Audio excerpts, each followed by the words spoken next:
It's time to do a summary of all the HDR settings we have on this LG C1, and I'm going to start with dynamic tone mapping off because nobody uses that and it's actually a very good option to have. Also, if your TV doesn't support HGIG, I'm gonna tell you how you can use that dynamic tone mapping off and get the best results, and actually it's going to be a result very close to HGIG. So let me first share the settings just in general for every single HDR settings. What we want to use for the colors is just auto detect color gamut, because the TV is going to auto detect that wider color gamut, and then we just use color depth 55 and warn 50, okay, for every single setting.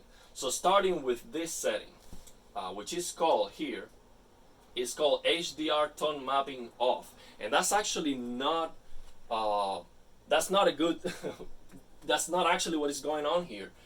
This is dynamic tone mapping off, but the TV is doing tone mapping, and the target tone mapping range is 4,000 nits. So how do I know that, and how can you know for sure that's the target? Well, an easy way is to use a game that has a pattern that allows you to see that the pattern is going to clip. For example, Forza Horizon 5. When you go to the settings on Forza Horizon 5, this is the Division 2. But if we go to the settings on Forza Horizon 5, we see that the slider allows us to go from 600 nits to 10,000 nits. So it gives you the entire range. So when you adjust the HDR peak brightness on Forza Horizon 5, you have HDR tone mapping off, you will see that when you get to 4,000, the Forza logo is going to clip. So that means, and that tells you that your display, and with the tone mapping off, is doing tone mapping at 4,000 nits. So why is that useful, and how does that work? So that is very useful. For example, on this LG C1, if we have a game that was mastered in 4,000 nits and it doesn't have sliders and it doesn't support system level calibration on the console, this is gonna be the best option, 100%. It is very, very good, and actually it is very close. It's going to give you a very close result than using HGIG. So if we use HGIG and then we set the peak brightness of the game to 800, it's gonna give you a similar result as tone mapping off and setting up the slider to 4,000 nits. And the difference is going to be basically this option with off and the game in 4,000 is going to give you up to 800 nits, which is the maximum peak brightness of this LG C1, but it's not gonna give you that on every single light source. So for example, if we compare this dynamic tone mapping off with HGIG, we are going to see that, for example, in an interior like this is going to be brighter on HGIG. All these smaller light sources might be a little bit brighter, but if we compare, for example, the sun, they're going to be about the same. So you will get up to 800 nits, and it's going to give you the same shadow detail, the same mid-tones. So it's going to be a very good option if your TV doesn't support HGIG. What you have to figure out is what is that tone mapping target. And you can use a game like Forza Horizon 5, for example, which it also allows you to adjust the slider from 600 to 10,000 nits, but it has a pattern that you can see. It has that logo that you will see that it clips. So you will see the clipping point of your TV. So by using a game like that, or a pattern that allows you to see that clipping point, you will know exactly when that dynamic tone mapping off is going to be the best option. You will see it's 4,000, maybe it's 1,000, depends on the TV. So on this LG C1, this option is still very good and very usable, because if we want to use motion interpolation, for example, with motion interpolation we cannot use game optimizer mode. So if you are not using game optimizer mode, you do not have access to HGIG. So the best HDR you can get using motion interpolation is going to be this setting. setting the game to 4000, setting dynamic tone mapping off, and using motion interpolation. So what I mean by motion interpolation is you have to use the TV in game console, so console mode. So you press here, this button, you leave it pressed, and you go to the three dots, and then you're going to select edit inputs, and you're going to select the HDMI input you are using. You click here, and you're going to scroll down to console mode, okay? So you select console mode, and then on your TV, you're going to use a standard mode. So you are able to use the motion interpolation. So you go to settings, and then you're going to use here on select mode, you would use a standard mode, and then on standard mode, you're gonna use motion interpolation by going to motion clarity settings. So you click on settings, advanced settings, you scroll to clarity, you go to clarity, you scroll down through motion, and you will see on through motion, you will see two options. You will see de-judder, and de-blur. So if the game is at 60 frames, rock solid 60 frames, 60 hertz, you're gonna use de-blur.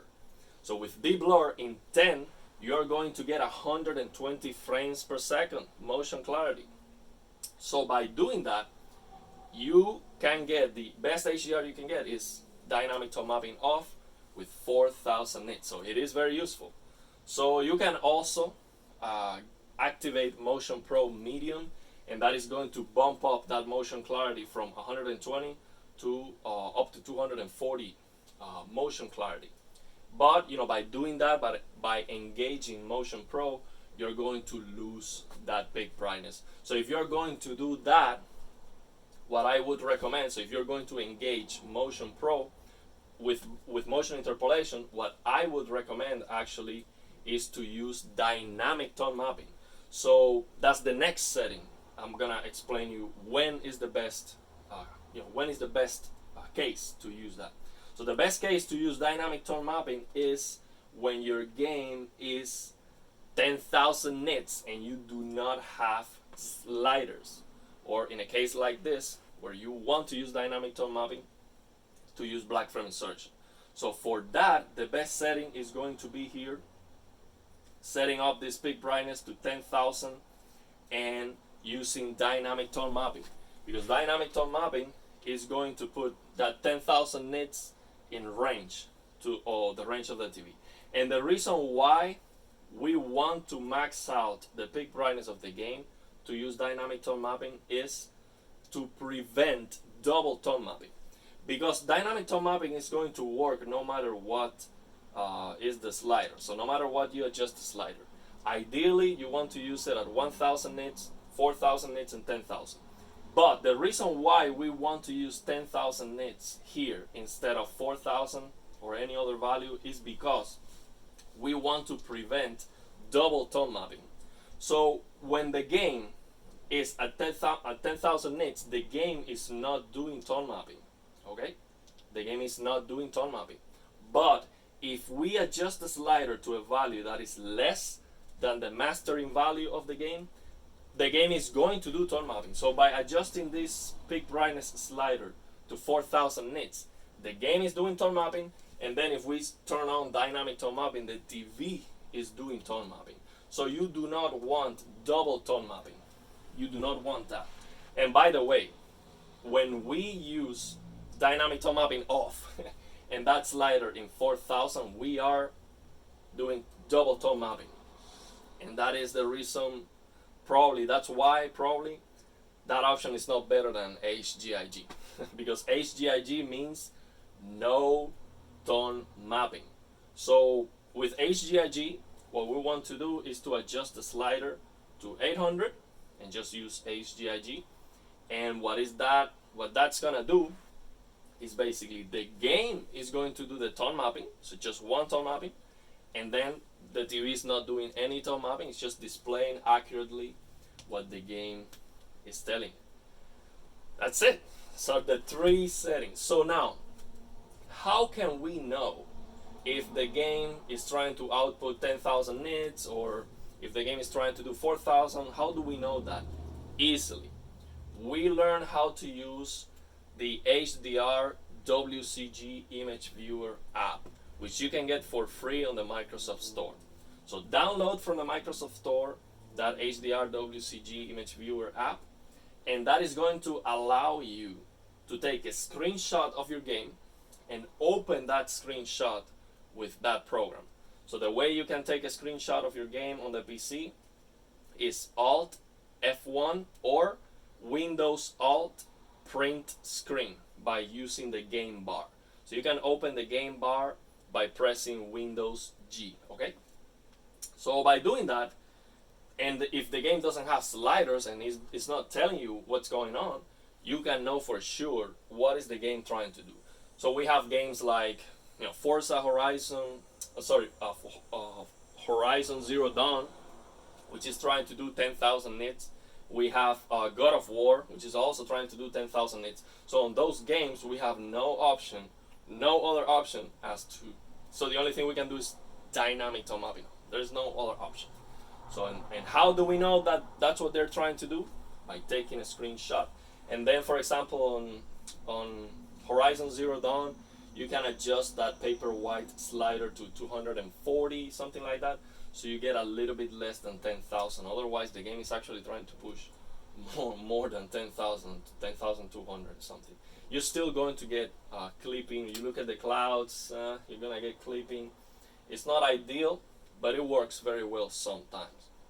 So dynamic tone mapping with these 10,000 nits master games that don't have sliders and that don't support system level calibration is going to do a good job sometimes. Sometimes you're going to get clipping on the highlights or color posterization and things that are not ideal looking.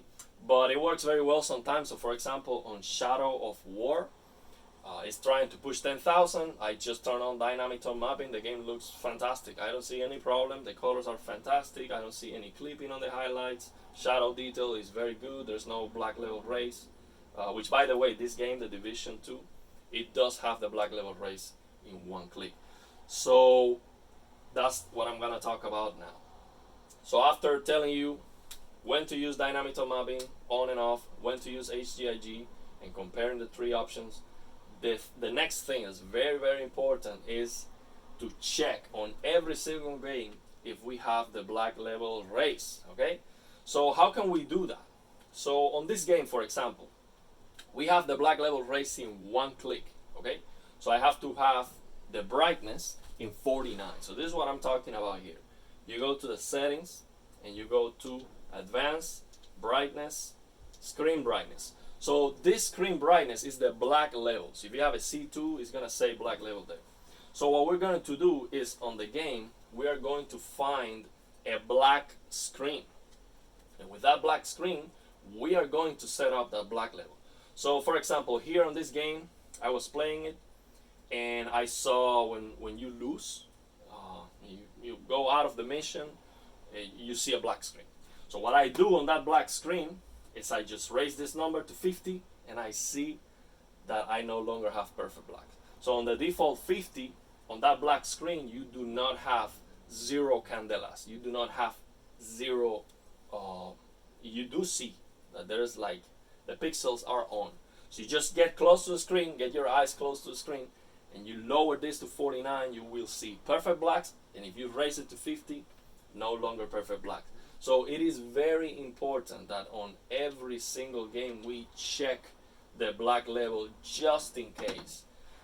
We have extreme examples like Genshin Impact, which I have to lower that black level to 38, which is just ridiculous. But it's very easy to test because we have a calibration screen, a brightness calibration screen on Genshin Impact that has black. It has a lot of black and it's very easy to set up the black level there. And after doing that, the colors, they pop. Everything looks so much more beautiful because that's the only way you can get that infinite contrast. So the last thing I want to talk about HDR here is Auto HDR and HLG, an update on my recommendations, because auto HDR from Windows 11. I don't know how good it works on the PS5 and on the Xbox Series X. I do not have those consoles. As far as I know, they don't work very well because the auto HDR is not trying to push more than 500 nits. Based on a video I saw from Gaming Tech, when he compared HLG with auto HDR from the PS5, he was comparing it on Kina, and it was not pushing more than 500 nits, if I remember correctly. And in that case, HLG was a lot brighter and a lot more impactful. So, not that he recommends HLG. I'm not saying that. I'm just saying on that comparison, HLG was more impactful. The HLG colors are messed up. That's why probably he doesn't recommend it. And I do recommend it because I don't think it's a big deal for gaming the color accuracy. But I'm gonna talk about that. I'm gonna talk about that because there are some cases where I actually don't like it because it's too wild. The colors are sometimes wildly incorrect. But the auto HDR from Windows 11 is actually working flawlessly. It's amazing. And I tried it before. And it was broken for me. It was not working. It was just washed out. It was a mess. So now, and I was getting the, your game is going to be enhanced, so that, that message that pops here when you open a compatible game. I was getting that message, and it was still broken. But suddenly, I tried one day on Spider-Man, and I was like, wow, because, we know Spider-Man has the HDR broken. It's just a mess. It doesn't work. So I tried on Spider-Man, and I was like, wow, man, this is just amazing. And I figured out how to get it working right. I'm gonna post on the link in the description so you can watch those videos how to get auto HDR from Windows working perfect. And it does work perfect. It does give you up to 800 nits on the highlights, no midtones. The midtones are perfect, so there's no black level rays, nothing. It's perfect. Beautiful colors, so you get that wider color gamut that your TV can do it. So my recommendation is, if the game doesn't support HDR10 or native HDR, use auto HDR from Windows 100%. And in some cases, the auto HDR from Windows is going to be better than the HDR from the games if the developers didn't do a good job. So then, my recommendation is, if you don't have those options and SDR is the only option, like for example on Kina, definitely use HLG dynamic tone mapping off because it looks fantastic. So the colors are not accurate, okay? I will figure that out, and it is possible to get it right. I have to do a color transform from Rec 709 to DCI-P3, which is the best, the color space that this TV can cover the best for HDR. So I will figure that out. It's either gonna be that, or I'm working with a friend of mine who is a programmer. We're trying to figure out how to steal that color transformation from Windows 11 so we can get that color space on SDR only, so without turning on HDR, so we can then force the HLG and get perfect colors and perfect HDR. Because I still think that HLG is amazing HDR wise, luminance wise. So now the colors are messed up, and there are some cases, like I opened Genshin Impact and it was wildly incorrect colors. Too bad. So yeah, but in some cases I don't really see a big problem with it, and it looks fantastic. And I would even use HLG over HDR10 in some games like God of War and Horizon Zero Dawn on PC, because 10,000 nits with dynamic tone mapping on my TV, it has a lot of clipping, and the colors, even on God of War, the colors are, I see posterization, the reds with the fires, a reflection of the fire is like red messed up. I don't like it. So I much rather use HLG tone mapping off if I want to enjoy HDR. And the only scenario, so just to finalize this, to end this video, the only scenario where I'm going to use SDR, because this TV is HDR white color gamut, so you want to use that all the time. So, but the only scenario where I am going to use SDR is to use black frame insertion Motion Pro high if I am playing at 100 frames rock solid or 120 frames rock solid. Why? Because on SDR I'm going to go to the service menu, turn on module HDR and get up to 400 nits full screen. And when I turn on black frame insertion Motion Pro on high, that dims, so it gives me a perfect visibility for black frame insertion, and I am a big fan of the Motion Pro. So that's what I'm gonna be using most of the time.